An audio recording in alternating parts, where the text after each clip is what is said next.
ज्योतिष एक ऐसा सब्जेक्ट जिसमें सभी को बहुत इंटरेस्ट रहता है और अपने भविष्य कथन के लिए कभी ना कभी हर कोई किसी न किसी एस्ट्रोलॉजर के पास ज़रूर जाता है। विवाह एक ऐसा सब्जेक्ट है जिसमें सब लोग बहुत ज़्यादा इंटरेस्ट लेते हैं और जानना चाहते हैं कि उनकी विवाह की उम्र कौन सी होगी।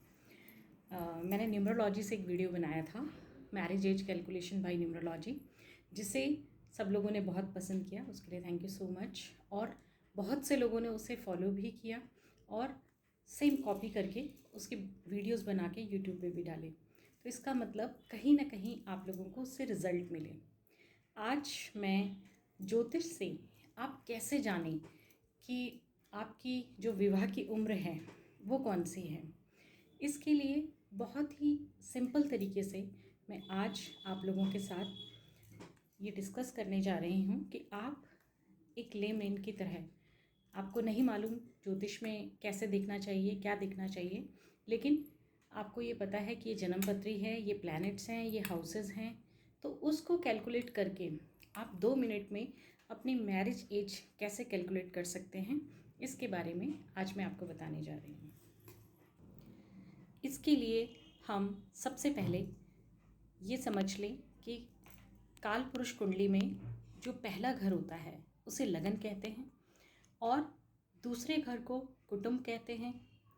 हमें आज के टॉपिक के लिए जिन घरों की आवश्यकता है वो है 1, 2, 7 और 8। 1 इसलिए क्योंकि वो लगन है, विवाह उसका होना है। 2 इसलिए क्योंकि वो कुटुंब का घर है, विवाह के बाद उसका कुटुंब परिवार बढ़ना है।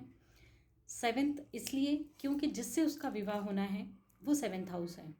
और 8th हाउस इसलिए कि जिससे उसका विवाह होना है उसका कुटुंब 8th हाउस है। तो मैं इसे बोर्ड पे आपको बताती हूँ। ये एक कुंडली है जो मैंने काल पुरुष कुंडली बनाई है आप लोगों को, ताकि कोई प्रॉब्लम ना हो।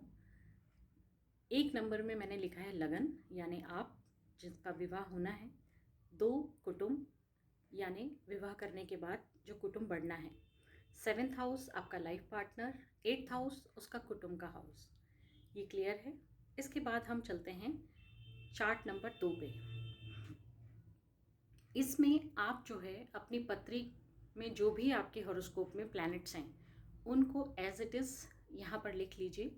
जैसे ये एक एग्जाम्पल कुंडली है जिनका लगन 9 नंबर से है, गुरु 4th हाउस में है, मंगल और केतु 6th हाउस में हैं, शनि 8th में है, सूर्य शुक्र 9th में, बुध 10th में और राहु चंद्र 12th हाउस में हैं। अब आपको ये बात नोट करनी है कि जहाँ पर आपके हॉरोस्कोप में केतु बैठा होगा वहाँ से आपने 1 काउंट करना है। और जिस तरीके से कुंडली नंबर 3 में मैंने नंबर्स डाले हुए हैं, आप भी इसी प्रकार से पहले नंबर डाल लीजिए। आगे क्या करना है मैं बताती हूँ। ये वो कुंडली है जो अभी मैंने एग्जाम्पल में ली थी, यानी कुंडली नंबर 2, जिनका केतु 6th हाउस में मंगल के साथ बैठा हुआ है।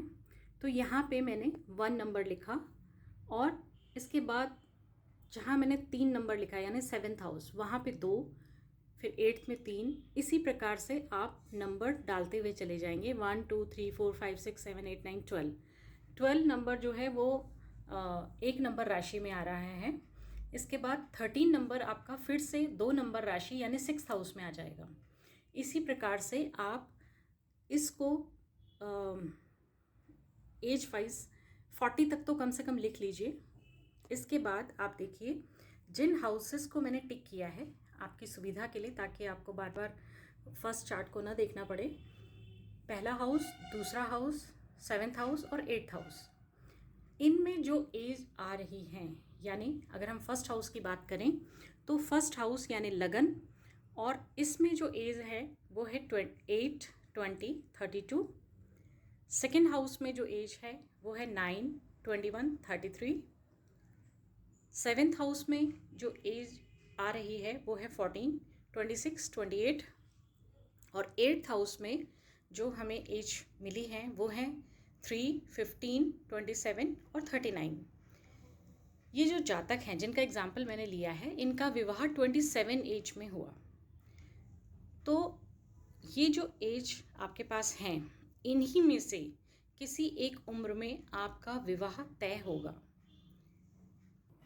देखा कितना सरल है अपने विवाह की उम्र जानना। विवाह की उम्र तो आपको इस फॉर्मूले से पता चल गई।